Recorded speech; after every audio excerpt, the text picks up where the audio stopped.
Alrighty, fellas, welcome back. Today we have a NBA bets video. As per usual, we're going over our NBA slate for Monday's games, November 18th in the NBA. We're going to waste no time. We're going to hop straight into this. We are on Underdog, per usual. Make sure you sign up using code BDGE when you sign up. Because you'll get up to a free $1,000, plus you'll get a free play. Today's a Monday night play, so you'll get a football play, but it is CJ Stroud over half a passing yard. So you'll still be able to pair that with the NBA picks if you're not that into football. I do have NFL bets also going on. We're going to do a live stream later today, as well as picks going out on Twitter. Pick it. Make sure if you're not on Pick, you use code BDG when you sign up. It's the easiest way to tail, and it's absolutely free. But for this slate, we're not going to go over the Chicago-Detroit game. I don't really see much value in there. The Tyrese Halliburton, 9.5 assists. It's not on here right now as I'm looking at it, but that's an intriguing line, but I'm probably going to stay away from it as Toronto is one of the better teams versus assists. I think they're actually number one statistically, so we're all going to stay away from that. The Knicks versus Washington, I really didn't like any value there. Philly, Miami, I like Joel Embiid, 24.5. Listen, saw 38% usage last game. Saw increased minutes last game, but he is dealing with illness right now, so no idea if he's going to play. If he does play, I really like this line. 24.5 for Joel Embiid feels fantastic. Again, Miami allows the 10th most points to opposing centers this season, the second most three-pointers made, the second highest three-pointer percentages, and obviously Joel's going to take a few of them. Obviously, Miles Turner just dropped 34 points on this Miami team a few games ago, which is why I really like this Joel Embiid line here. 24.5, I think he really gets back into it, but again, dealing with illness, so we can't make that an official play because we don't know where he's going to be at. But we do like this Giannis play, right? We don't have his rebounds on Underdog. On the desktop, we probably will have it on the phone, so I'll get this screenshot to you. 17.5 rebounds plus assists here, but we're going to be taking 12.5 rebounds regular. So we're going to take 12.5 rebounds for Giannis Antetokounmpo. That is the line I like.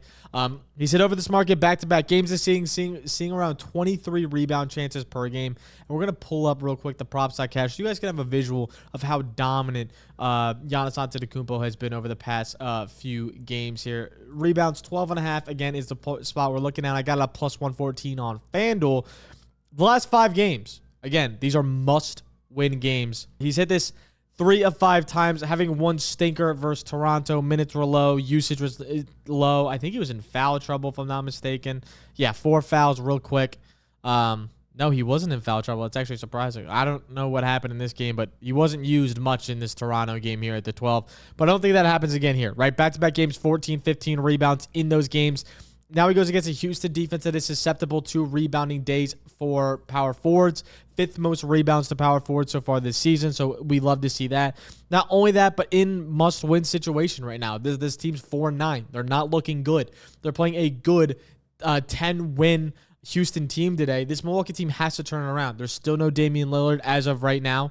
So Giannis is going to have to put the team on his back, continue to carry. I think he continues to see high minutes in this game. Not only that, but he's seeing a ton of rebound chances in these games. Rebound chances is at 17.5 over the past few games. But you go to the head-to-head versus Houston. He dominates Houston. 17, 12, 18, 17, and 17 rebounds in the games versus Houston, averaging 22.6 rebound chances per game. And in his last 3 games, he's averaging over 23 rebound chances. So you love to see these lines being this high. And it gives him a ton of opportunity, right? And again, in a good matchup, he's dominated him before. I think he easily gets this. Plus, we're getting this for plus money, so you love the value. I think he easily smashes this line. Staying in that same game, we are going to go to RA here, so rebounds plus assists, and we're going to go, where the hell? To Alfred Sengun over 14.5. I get you look at the head-to-head, it's not as pretty, but you go to 10 out of 14 of total this season, it looks a lot better. And again, they don't have it here on Underdog, but I guarantee they will. They will have it here at Underdog at some point. So for now, for the video, we're just going to throw this up on the screen as of right now. But again, Alfred Sengun, 14.5 rebounds plus assists is the line we're taking. I got this at plus 110 on DraftKings. I feel like this is a great value. Now, again, you look at the red and you're like, oh, it doesn't look too hot. But again, 10th most rebounds so far to opposing centers this season. The assist line is where you're weary. But let me veer you off that assist real quick. Obviously, we don't have this game right here. If you can see on the screen, this is a 0 right now. They don't have the potential assists in for Alfred Sengun. But again, If you go to his just assists in general, he had 11 assists last game. That means his potential assists had to be around anywhere in the 15 to 16 mark at the minimum. So you add that in along with his rebound chances. And again, the past 3 games, 6, 10, and 11 assists. But you add that into his rebound chances, which have also been sky high over the last 5 games this season. 19.4 rebound chances in the last 5 games this season. And that's excluding last game where he saw more than that. So again, 20 rebound chances plus around 10 potential assists. If you're looking at 10.8 potential assists, you're seeing 30 chances to get 15 already in this game. So you're pretty much doubling your chances to hit this. He only needs to hit 50% of his rebounds or his assist marker. I absolutely love that for him today. And I think he gets it done at a high level. I get he's struggled versus versus Milwaukee in the past, but he hit this the last time they played, and that was last season. I think now he's a bigger role in this offense. I think as long as he stays out of foul trouble, he's going to smash this line, hit this for the last 4 games, so he's rolling right now. I think he continues to see it. Again, getting it for plus money is what we love to see as we take the value right there.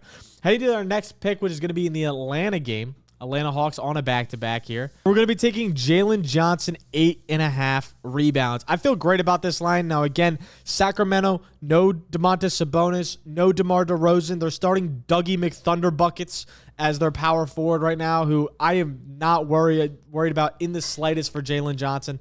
The rebounding line feels fantastic right now as well. 8.5 rebounds is where we're getting this marker at. And I feel like he's just been smashing this line like he has just all season, right? You go to him right here, 8.5. He's hit this in 10 of 14 games, averaging 10 rebounds per game. Now is a pretty interesting matchup again. Not the best rebounding matchup against Sacramento, but again, you have to factor in that is weighing in when Domantas Sabonis was playing. That's weighing in when DeMar DeRozan was playing. Now they're not playing either of them. You look at the last game that they just played, they allowed John Collins to get 8 rebounds, who isn't the amazing rebounder, but he's about the same par, and I think he can easily hit this marker, right? And you look at this Atlanta team, he's seen the 3rd or 2nd most rebound chances on this team per game.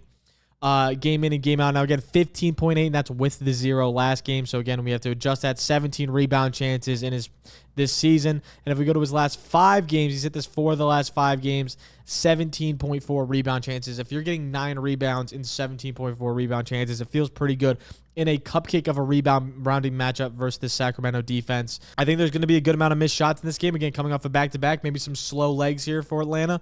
So, again, some chuck shots. Easy rebounds, long rebounds for Jalen Johnson. I feel like he definitely takes advantage and has a pretty big day here and smashes this 8.5 rebounding mark. It feels fantastic. Again, we're taking a ton of rebounds today, so I understand it's a big ask, but I think he gets it done. Now, a bonus play that I'm not entirely sold on, but if you want to add it, I like Trae Young over 23.5 points. You can get it virtually almost everywhere. 23.5. Underdog has it at 23.5, so we're going to take it there. I feel great about 23.5. Now again, it is the same game. So if you want to do just 2 slips and you want to do Jalen and Trae, you got to add a 3rd in for underdog here. But if you want to take it straight, 23.5 feels fantastic. Again, he hasn't hit this a ton this year. Only 7 of 13 games. I get that, and it has looked bad pretty recently. You take away that 23-minute game though, which is not going to continue to happen. Put that up. It looks a little bit better from the points perspectives. Hit this last game. Now again, he's on a back-to-back. He has not hit this yet on a back-to-back. But he's crushed this against the Sacramento team 3 of the past 4 games, averaging 26.3 points per game. He's seeing the usage right now near 30% each game. He's seeing the field goal attempts as we're seeing 19 field goal attempts per game as well. Pair that with 8 free throw attempts per game and a ton of 3-point attempts at 9.6. So we've seen the volume we want. Not only that, but Trae Young in this matchup. Sacramento allows the 2nd most above the break threes. Trae Young takes 48% of his shot above the arc. Now, they also allow the 10th most points on the pick and roll. That's 30% of where Trae Young's points come from. And 6 of the last 7 point guards have hit over this line versus Sacramento. So it feels pretty good to me. I'm not completely sold on it. I don't know if I'm going to make an official play, but I do like this Trae Young, and I'll probably just place it on here so you guys are getting it in the video. So if you want to take advantage and take that as well, it's also a play I like. So again, Joel Embiid's another one that's iffy on. So technically there are 5 plays today. But I'm giving you a main 3 of Giannis, Alfred Sengun, and Jalen Johnson. A little sprinkle of Trae Young and Joel Embiid can't hurt either. So make sure to like, subscribe on the way out. It's the easiest way to support the channel. And I will catch you guys next time. Peace.